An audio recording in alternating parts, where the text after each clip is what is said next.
अंतर है, रुझानों का अंतर है, वो बढ़ता जा रहा है। बीजेपी इस वक्त 40 सीटों पर आगे दिखाई दे रही है, आम आदमी पार्टी 28 सीटों पर आगे है, कांग्रेस 2 सीटों पर आगे है।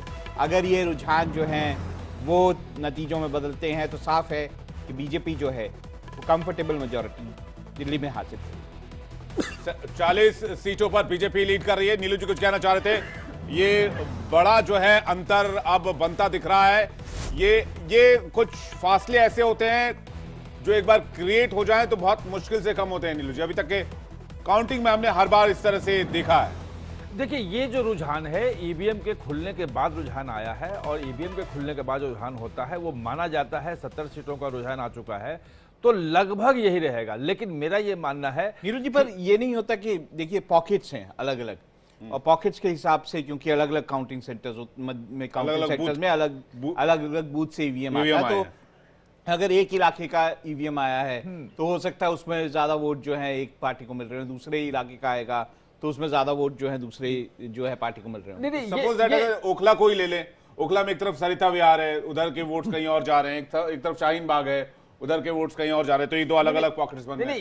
ये एक किसी विधानसभा के लिए तो हो सकता है कि वहां किसका खुला है उसके हिसाब से कौन आगे है, लेकिन अगर 70 विधानसभा सीटों का देखें और हर जगह खोल रहा है तो ये जरूरी नहीं किसी एक पकोड़ा खोले, तो वो एक आपको ट्रेंड देता है कि कौन आगे है। और अगर बीजेपी फाइट में भी है तो वो बहुत बड़ी बात है, क्योंकि 67 और 62 से और बराबर की लड़ाई पे आना, मतलब जब नेता विपक्ष का भी नहीं हो पाता था, मतलब भाजपा का, और वहां से यहां पे आना बहुत बड़ी चीज है। और मुझे जो लगता है कि अभी भी एज जो है वो बीजेपी को है, कहां जाके टिकेगी बीजेपी मैं नहीं कह सकता हूं, लेकिन आपके लिए सबसे बड़ी समस्या जो होने वाली है कि अगर जिस ढंग से पीछे चल रहे हैं अरविंद केजरीवाल और मनीष सिसोदिया कि नेता प्रतिपक्ष कौन होगा। तीनों नेता, बड़े नेता जो हैं वो आम आदमी पार्टी के, अरविंद केजरीवाल, मनीष सिसोदिया, आतिशी, तीनों पीछे चल रहे हैं। तीनों, तो नेता प्रतिपक्ष कौन होगा? वो पार्टी के लिए एक बहुत बड़े संकट की स्थिति आ जाएगी वहां पे, मुझे उसकी चिंता ज्यादा हो रही है। सौरभ भारद्वाज से आगे चल रहे हैं, तो ऐसा नहीं होगा कि उनके पास नेताओं की थोड़ी कमी है। बीजेपी के पास जरूर दिल्ली में नेताओं की कमी रही है। बिल्कुल। और यश से मैं एक रिएक्शन चाहूंगा, उसके बाद सैयद जवाद और वंशराज दुबे हमारे साथ जुड़ रहे हैं, आम आदमी पार्टी प्रवक्ता। दुबे जी, स्वागत है आपका पैनल पर। यश, आपका आकलन लग रहा है आपको उसी के आसपास ये डेटा फॉल कर रहे हैं? जी, अभी तक तो लग रहा है एक ट्रेंड ईवीएम का भी हो गया, एक राउंड ईवीएम का हो गया है। मुझको लगता है जो हम लोग एनालिसिस कर रहे थे उसमें जो मुस्लिम वोट बैंक था उसकी बड़ी चर्चा हो रही थी कि वो कहां पर जा रहा है, तो जो उन्होंने भर भर के वोट दिया था वो बीजेपी को सबसे कम मिला था, 2 से 4%, इतना ही मुस्लिम वोट बैंक रहेगा।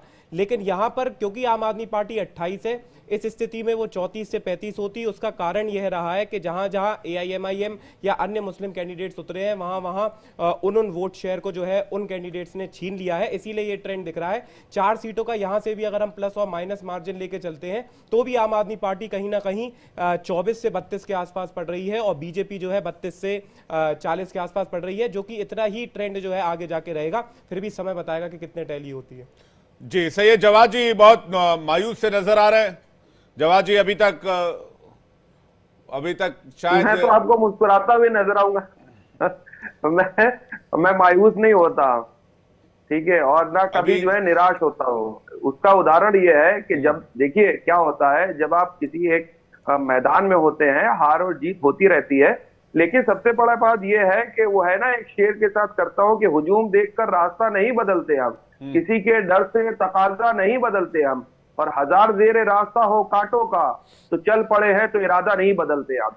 देखिए क्या है, हम लड़े हैं, मेहनत से लड़े हैं और आगे भी लड़ते रहेंगे। जो मुद्दे उठाए गए, मैं उसकी बात कर रहा हूँ। अरविंद केजरीवाल साहब के ऊपर क्या हुआ है, जो मुद्दे उठाए गए, जो चिपकाए गए, वो उससे अपने आप को छुटा नहीं पाए, उनके ऊपर वो चिपका दिए गए। जैसे वो कहते थे कि मैं कट्टर ईमानदार हूं, तो सबसे पहले जो है उनकी कट्टर ईमानदारी की छवि को जनता ने देखा, किस तरीके से घोटाले के आरोप लगे और लगातार उनके ऊपर जो है आरोप के साथ साथ आप लोगों ने बदला ले लिया, और आप लोगों ने हरियाणा का बदला ले लिया, महाराष्ट्र का बदला ले लिया। नहीं, हम बदला लेने पे यकीन नहीं करते हैं, हम किसी से बदला लेने नहीं आए, हम जनता की आवाज को मुखर तौर से उठा करके आए और हमने उठाई भी। इसीलिए मैंने कहा कि जिन क्षेत्रों से, जैसे एक मरकज का मुद्दा था, मैं आपको बता दूं, कोरोना के वक्त में अरविंद केजरीवाल साहब ने क्या करा, डायरेक्टली माइनॉरिटी को टारगेट करा, मुसलमानों को खुल करके टारगेट करा, भारतीय जनता पार्टी ने भी टारगेट करा और आम आदमी पार्टी ने भी करा। और मरकज जो पूरे हिंदुस्तान का एक बड़ा सेंटर है, मुस्लिम कम्युनिटी अपने आप को अटैच करते हैं उससे, उसको बंद करवाने में अरविंद केजरीवाल साहब का बहुत बड़ा, देखिए जनता इंतजार करती है और जनता इंतजार करने के बाद जवाब देती है। 5 साल को लोग लग रहा है कि भूल जाए, शाहीन बाग जैसा एक बड़ा आंदोलन हुआ, उसको इंटरनेशनल कवरेज मिली और उसके बावजूद भी वो नहीं आए, लोगों के बीच आकर के उन्होंने बात नहीं करी और इतनी मीडिया कवरेज थी, जिस तरीके से शांतिपूर्ण आंदोलन था उसको बदनाम करने के लिए भारतीय जनता पार्टी ने तमाम कोशिशें करी, उसके बावजूद नहीं हो पाया। सेम हमने देखा जब दिल्ली के अंदर किसान आंदोलन चल रहा था, किसान आंदोलन हुआ इतना बड़ा, उसके बावजूद भी अरविंद केजरीवाल उस एग्रेसिव तरीके से सामने नहीं आकर के खड़े हुए। और इधर आप देखेंगे जब दलितों का मैं इश्यू एक हुआ, बात आपसे पूछना चाहता हूं, ये जो आरोप बीजेपी लगा रही थी उसके कारण नुकसान दिखाई दे रहा है, या फिर जो आम आदमी पार्टी इतने सालों में जो काम नहीं कर पाई, जैसे सड़कों का काम या फिर स्वच्छ पानी का काम या फिर ये सारे जो इश्यूज है वो, क्योंकि हमने जब फील्ड में हम जा रहे थे, हमारे रिपोर्टर्स देख रहे थे, तो उनके जो रेजोनेट हो रहे थे जो इश्यूज वो ये थे कि सड़कें नहीं बनी, सीवर ठीक नहीं है, पानी का जवाब है, पानी स्वच्छ नहीं आता, ये सारे इश्यूज थे। नहीं देखिए क्या है, इसके बाद ये एमसीडी के अंदर भी आ गए। एमसीडी के अंदर कहते थे कि ये काम जो है भारतीय जनता पार्टी में एमसीडी की सरकार है, एमसीडी जो है काम नहीं हो पा रहा, काम नहीं करने दे। अब एमसीडी भी आपके पास 2 साल हो गए।